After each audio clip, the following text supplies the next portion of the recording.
research and anticipation, after the expenditure of $2 billion, the day arrives. August 5th, 1945. Little Boy is carefully towed out of the air-conditioned bomb assembly hut. With most of the island brass in attendance, the bomb is loaded onto its trailer and towed to a special loading pit equipped with a hydraulic lift. Both Fat Man and Little Boy are too large to be loaded into even the giant B-29s conventionally. The pits are used to drop the bomb below the plane and then lift it into the bomb bay. As the bomb rises into the hold of Tibbetts' plane, number 82, Deke Parsons confides a fear to General Groves' assistant, Brigadier General Thomas Farrell. Parsons is worried about the cataclysmic consequences of a crash on takeoff. We could get a nuclear explosion and blow up half the island, Parsons says. General Groves has already scotched Parsons' proposal to arm the bomb after takeoff, too complex. But a series of recent crashes on Tinian has strengthened Parsons' hand. Farrell gives the go-ahead, and Parsons spends the next several hours practicing how to load the explosive charge for the uranium bullet, over and over again, till his hands bleed. With the unarmed bomb safely in the bomb bay, the plane taxis to its hard stand. On the tail, Colonel Tibbetts has replaced the arrow in a circle emblem of the 509th with the circle R, borne by many other planes on Tinian, just in case Japanese fighter planes get curious.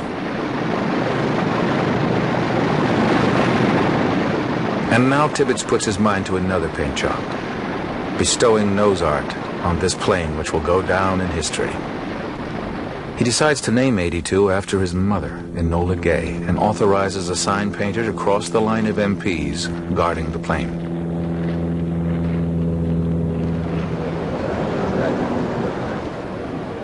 "2 a.m. Monday morning, August 6th. So many lights and cameras surround the now christened plane that it looks to Tibbetts like a Hollywood premiere. Deke Parsons thinks it looks more like a drugstore opening. The idea, of course, is General Groves. The departure must be preserved for posterity, not to mention publicity. The flight crew line up for this famous photo. Navigator Dutch Van Kirk, Bombardier Thomas Farabee, Tibbetts, co-pilot Bob Lewis, and radar countermeasures operator Jacob Beezer. With a final, tired wave, Tibbetts bids farewell.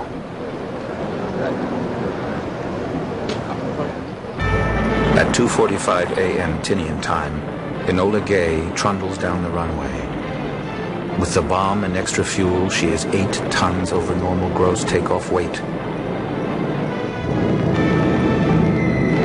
Tibbetts burns practically the entire 2-mile runway to build up takeoff speed, to the alarm of co-pilot Lewis.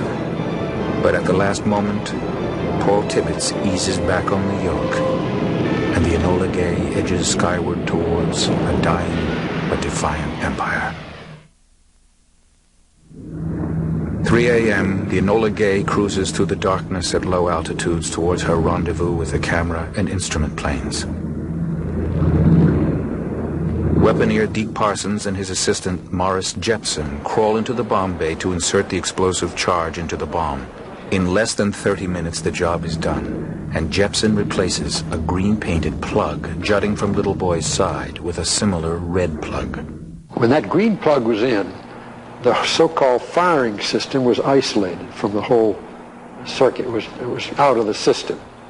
And when you took that green plug out and put a red one in, that connected the firing system into the whole electronic system. As dawn glows on the horizon, the 3 planes meet over Iwo Jima. The instrument plane, Great Artiste, has developed an oil leak. But pilot Chuck Sweeney decides it's not serious enough to abort his mission. At 6:45, the planes pressurize their cabins and begin their climb to the bombing altitude of 31,000 feet. A short time later, the Enola Gay takes a coded message from one of the weather planes ahead. Cloud cover less than 3/10 mile at all altitudes. Advice, bomb primary. Tibbetts announces, "It's Hiroshima.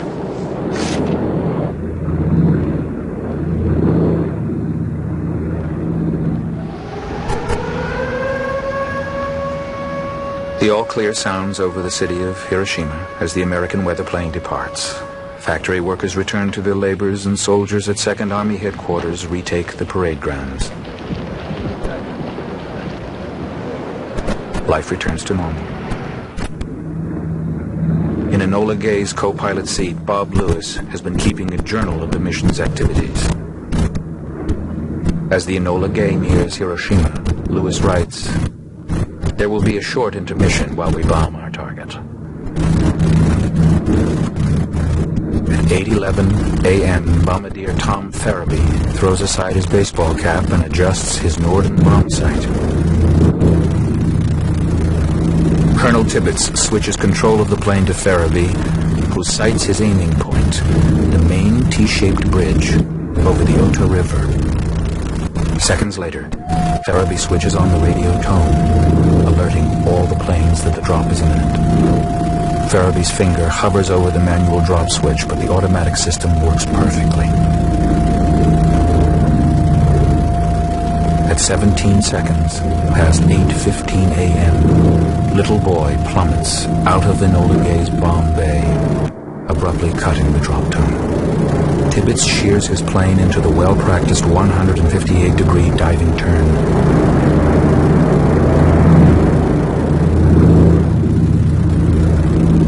The crew pull on their Army-issue welder's goggles to shield their eyes from the flash, but Tibbets finds that he cannot see his flight controls and he rips the goggles off his face. Exactly 43 seconds after the drop, 1,850 feet above the ground, the first atomic weapon of war explodes. The time is precisely 8:16 a.m., Monday, August 6th, 1945. Moments later, the two shock waves from the blast catch up with the planes. The lurch prompts Tibbets involuntarily to yell, "Flak!"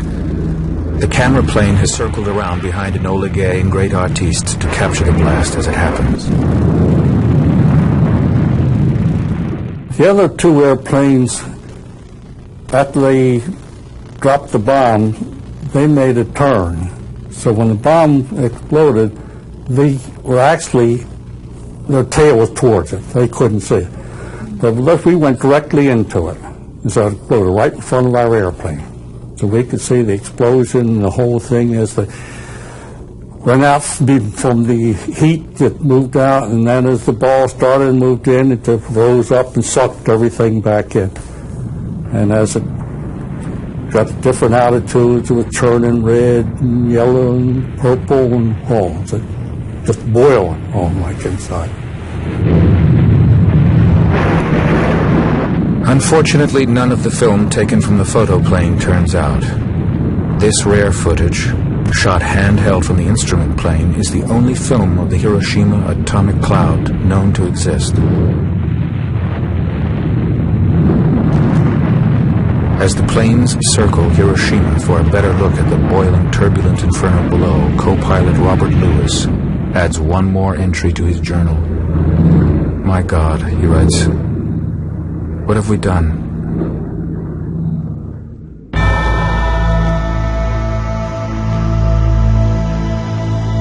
On the ground, the smoke begins to clear over the city of Hiroshima. This captured Japanese footage shows the city in the hours and days after the bombing.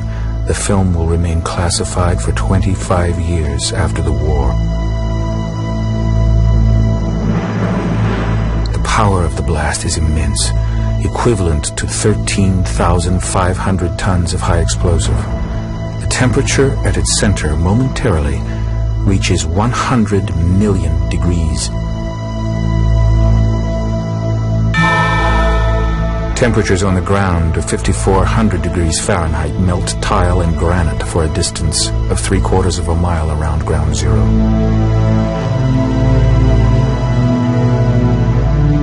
Shadows are permanently burned into the surfaces behind.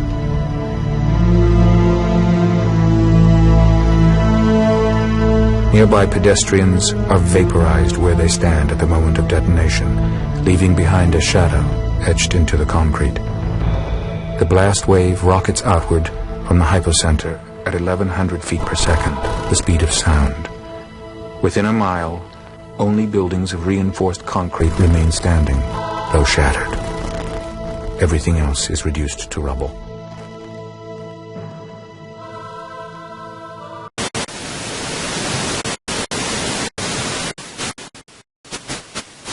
Would you please help me welcome First Lieutenant Ray Biel.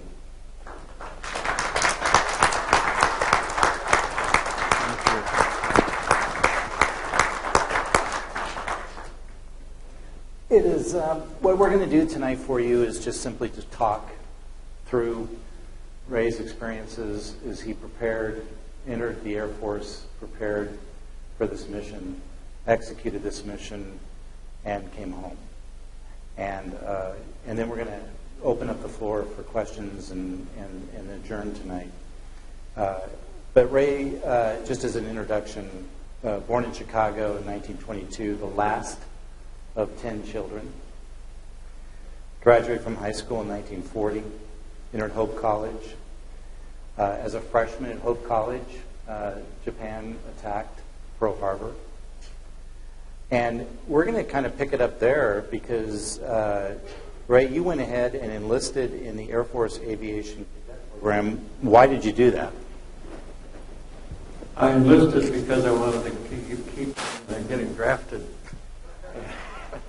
And what happened was the girl that I was kind of chasing in those days, I was about 17 years old, and I have to admit that she was the one that really influenced my life.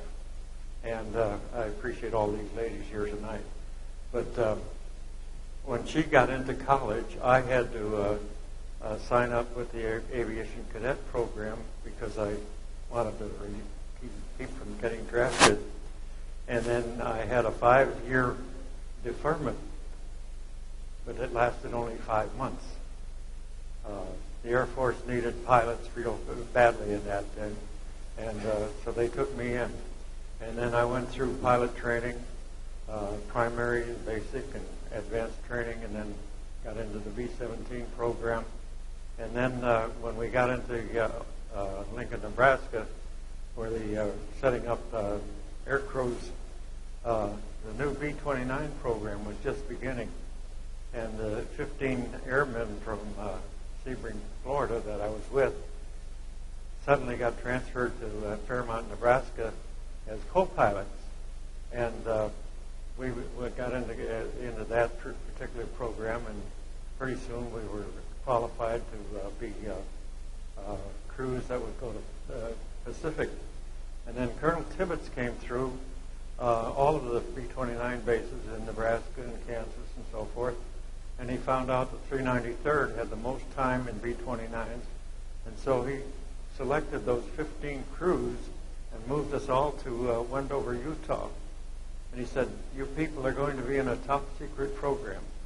Now, this was all part of the operation that Rose was leading, the Manhattan Project, which included the place where the plutonium or the uranium was produced in Tennessee, and then the plutonium up in Hanford, Washington, and then the Los Alamos lab where the scientists finally designed the bomb. And the only air crews that were available were the ones that Colonel Tibbets had, and so he trained us how to drop this bomb and so forth. And we got into the design and the ballistics of these particular bombs, and then we got transferred to Tinian. Our particular crew, we had 4 missions carrying what we call the Fat Man, where we would drop it on a individual target from 30 to 35,000 feet. And then on August 6th, we got our report report for a briefing for a special mission. And at this time, we didn't have any concept of what uranium or plutonium would do. And then from that point on, we began to prepare for that mission. And I was one. There were only seven ships involved in that first mission, and we were one. And 3 of the ships had to go to 3 different targets: Kokura, Nagasaki, and Hiroshima. And all 3 targets that particular morning were clear, so they hit Hiroshima. So that was our particular mission on the first atomic bomb run. Second mission, August 9th, was the one that went to supposed to go to Kokura, because that was one of the major industrial areas of Japan. And then because the weather was also socked in up there, they decided they would hit the primary target, the secondary target, which was Nagasaki. And when they got over Nagasaki, the weather was pretty bad there too. But the bombardier found an opening in the clouds, and he dropped that bomb through, but he missed his target by about 3 miles. And fortunately, because he missed his target, he missed a prisoner of war camp with 12,000 British prisoners in it in Nagasaki. And then when they decided that they wanted to go home, they only had enough gasoline to fly to Okinawa. In the bomb bay, rear bomb bay, the transfer pumps would not work the gasoline to pump it up to the wing tanks, so they couldn't use 600 gallons of gasoline. So when they landed on Okinawa, they got to the end of the runway, they turned off the end of the runway, and 2 of the engines quit. If they had had another 5 minutes in the air, they would have had to ditch that plane.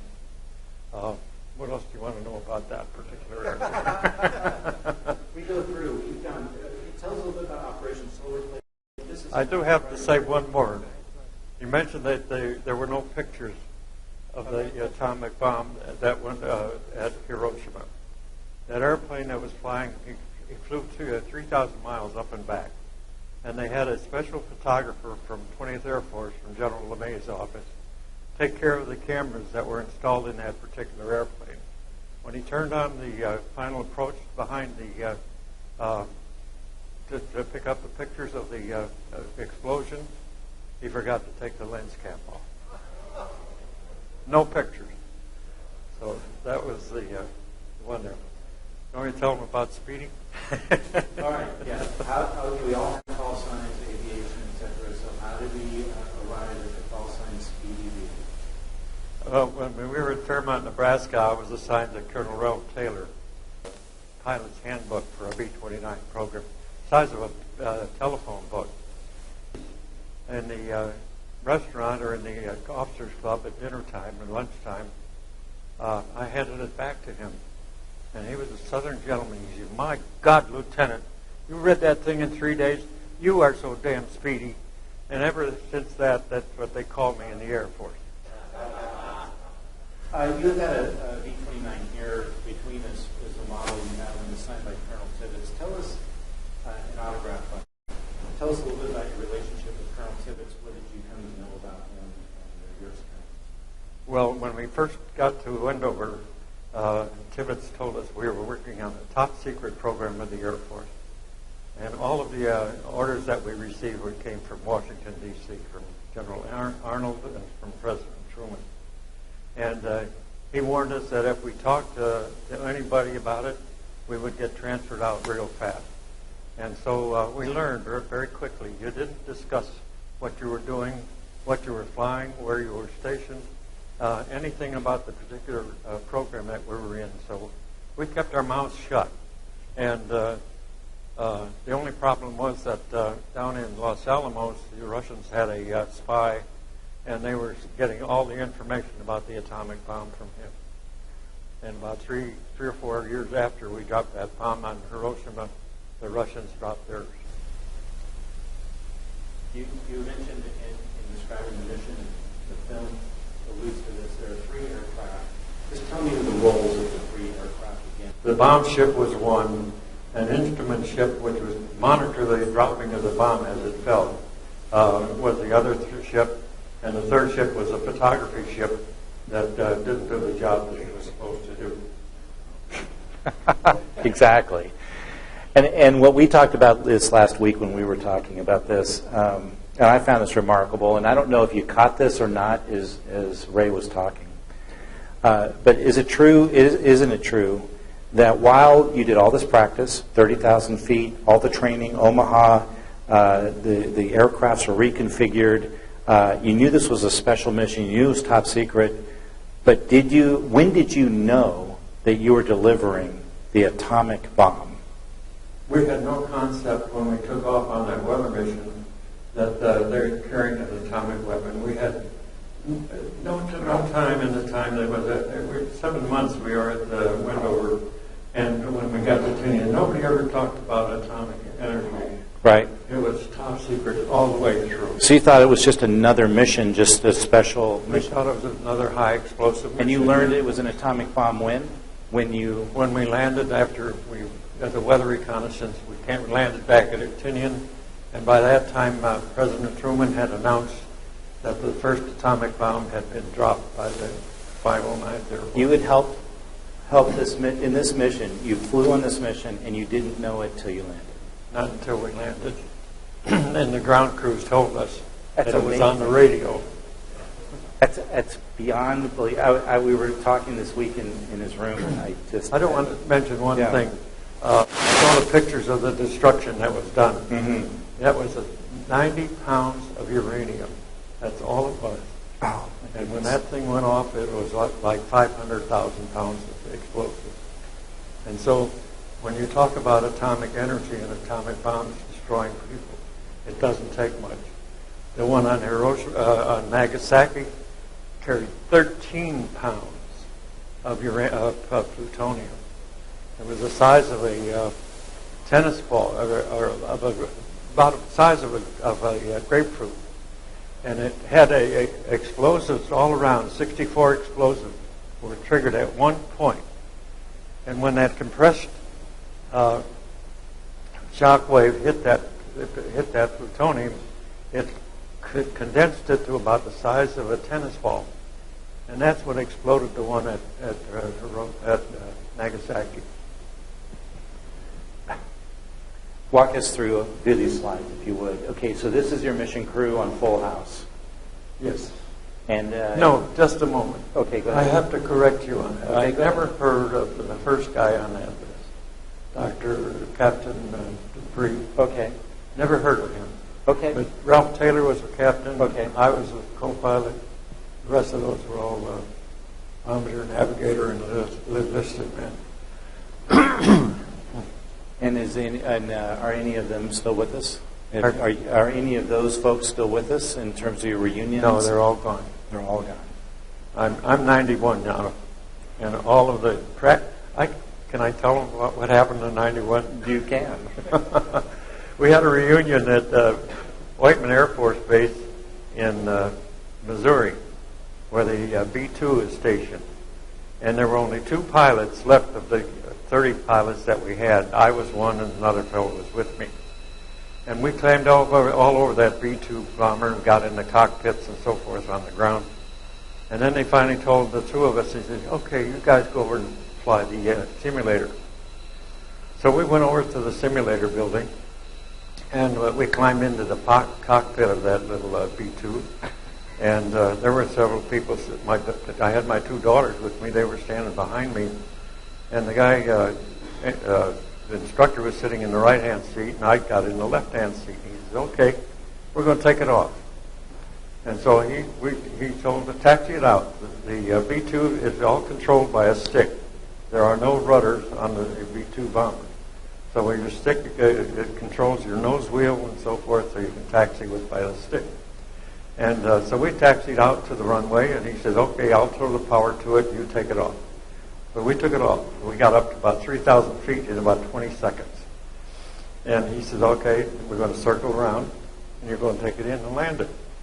And so we did that, and we came in on our base leg and final leg, and we got down to about 1,800 feet, and he said, okay, we're going to back off the power, and you flare it out. So we flared it out, and it came in, and I landed at 3-point. Ah, nicely done. And the gentleman sitting behind me was the son of Colonel Taylor, and he is a jet pilot for one of the airlines, and he said, Speedy, you did damn good. And don't you love it? 30 years, 40 years a dentist, and he still talks Wasn't that great? I just love that. Okay, this is your nose art, right? Full house? Well, I talked to several pilots around here tonight. Oh, is that what happened? All right, you just picked it right back up. Okay, you got right back into it. So, full house. There's your nose art. These, of course, are famous. I actually scoured the internet and purchased several original photographs of nose art of B-29s, and it's just it's an amazing historic part of our history. Your crew up here behind me, and this is at Tinian. This was taken at Tinian? At Tinian, yes. That's great. And then, of course, the Superfortress itself, these are specially configured aircraft for your mission? They were special equipment. We had to go to the factory in Omaha and pick up these airplanes right out of the factory and take them back to Wendover. And immediately when we got it to Wendover, they sent us to Inaugural so we could drop the fat men, and they could correct the ballistics on it.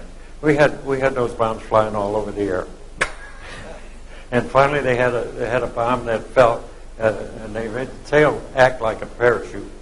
And that's why it slowed it down, and they could tell where it's going to go. So that's what we did. We found out what the ballistics were for that plane. And then about 2 weeks later, we were on our way to Tinian, to the Pacific. Wow. And then another, I just added another wonderful portrait of this remarkable aircraft in time. And that is the most comfortable airplane to fly. At 30,000 feet, your pressure in the cabin is 8,000. You don't have to wear heavy equipment or heavy clothing and so forth. Right. And was it warm? It was warm, yes. It was warm? It was warm, yeah. Okay. That's you just wore your regular overalls. Wow. And that's about it. You had to wear an oxygen mask in case you lost pressure. Okay. And the cockpit, remarkable. I mean, the shields, the windshields, and the only one bad picture about that airplane that we had. When we had it about 2 or 3 days, 4 or 5 days, my skipper said, "Okay, Speedy, you land it." So I tried to land it. And that plane was about 20,000 pounds lighter than the ones we ended up flying. And when I flared out, I dragged the tailspin. Ooh. I don't want to know. But it landed down it was a pretty good thud. So the specially configured aircraft had to be much lighter because he knew the payload. These were much lighter and much faster. They picked up about 10 to 20 miles per hour right. at high altitude. And what I wanted to show here is, for folks that don't know the landscape, so to speak, the Pacific. So here you are in Tinian. As you know, I've flown in the Pacific. Most of my operational career was in the Pacific, in Kwajalein and Wake Island and the like and stuff like that. So you're out in the middle of Tinian. Ever heard of Tinian before you got there? No. I didn't think so. No, had no concept about it. Well, we did too, because the 504th group where we were taken out of had preceded us by about 9 months, and they had lost about 20% of their aircraft and pilots when we finally got out there. Wow. On the runway, I just happen to remember that when you took off on that runway, you saw a sign on the side. It says, "If you're not going 50 miles an hour at this point, you better abort." Yeah. Tinian's amazing. I read the most expansive, largest runway at the time. You had these. These are multiple runways, right? Parallel? There are 4 runways, yes, on Tinian there. Well, actually, there are 6. There are 4 on one airline, one airport, and 2 on the other. But they had about 700 B-29s there. 700? It was a thrill to see 700. 700? About 500 of those airplanes all lined up on the runway and ready to go. 500? 500. Okay. Yeah. You have to pause, right? You just can't fathom 700, 500 on the runway at once, 6 runways, Tinian Island. Basically, the whole island is a runway. One every minute. For those of you who have Google Earth, I did this. Please do. Tomorrow, Saturday, the weekend, Google Earth Tinian today. It's a remarkable thing. The imagery is quite sharp for that island. Much of the Pacific isn't. They didn't pay for or charter, but at Tinian it is. And you're going to see it's remarkably clear, and you'll see evidence of those runways to this day, even with the growth. So it's an amazing thing to see. So your primary, secondary, tertiary targets, again, you mentioned briefly that on the second mission, Nagasaki was not your primary target. No, that was secondary target, yeah. And because of that reason, very amazingly, and I would say providentially, a number of prisoner and on that target, they were survived. supposed to have the photography ship join them, and they never did. Never joined. Never did join them. And it was all weather, right? So It was a weather-related yeah. change. Just remarkable what happens and how important. And then, of course, basically we would conclude with this. It isn't the end. In some ways, it's the beginning of an era that changed the world. And that symbol. And let me just add for you all, the way that I met Ray is Ray comes and teaches high school students the story. To sit in the back of the classroom and listen to Ray take a history class and go through, and we show footage, more footage of this video, which is remarkable, about an hour and a half, remarkable footage, and you saw it tonight, and then discuss this. We also discuss, morality of warfare and things like that too, but it's just a privilege. So I really want to thank Ray publicly for his service to educating our youth and bringing up a generation of children who appreciate and understand a little bit about what's gone before. And so thank you very much for your service. I'm so used to high school students. You're a great audience. Ray, it's my pleasure indeed. It's an honor to present to you a memento of your visit and presentation here to the British United Services Club of Los Angeles. Thank you so much. This is our club plaque, and I hope you, if I can navigate this. I will appreciate that for the next few years. No. Thank you very much, Ray. Thank you. Thank you. That's beautiful. And I'd also like to thank very much Captain Rich Suttie for helping to prepare the presentation. We talked about it off and on for about 6 or 7 months. We have. We finally got it scheduled. It's great Appreciate stuff. your good efforts, Rich, and thank you. And here is a plaque to a soon-to-be member, I hope. Yes, absolutely. Are you kidding? Sandy, thanks so much.